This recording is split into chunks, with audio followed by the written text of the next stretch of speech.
lucky the weather is holding out today because it's the opening of the 40th annual Spoleto Festival as people from around the world come to Charleston to take part in these programs.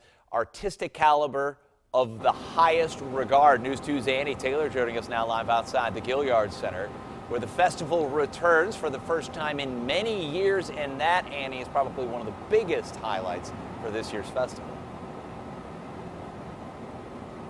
Exactly. And like you said, hundreds and thousands of people come here from around the world. And this year it's bigger and better than ever. Like you mentioned, the Gilliard Center is just one of the highlights this year because it is finally done. And that is where the opening production happens tonight. The much anticipated production of Porgy and Bess. Some good news this year for the Spoleto Festival. They reached record-breaking sales. Porgy and Bess performance sold out in just 2 weeks.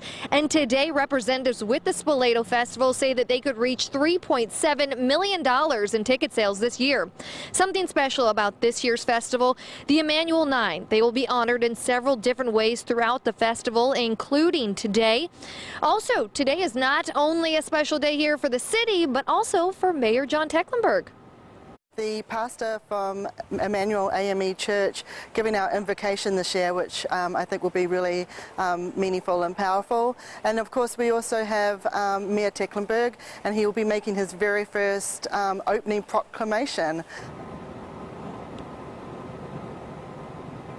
Now, the Spoleto Festival began back in 1977, and during that time, of course, for the last 39 years, it has been Mayor Joe Riley, but now that John Tecklenburg has taken over, it will be his first year doing the opening ceremonies, which begin at noon over at City Hall, and of course, News 2 will be there, and we'll bring you that at 5 and 6, but we're also going to be live there for our midday show, so you'll want to check that out. And if you're about to head out the door, well, that's good if you work downtown, because road closures at Church Street, Broad Street, and Meeting Street, they begin at 9 o'clock. Live in downtown Charleston, I'm Annie Taylor for News 2.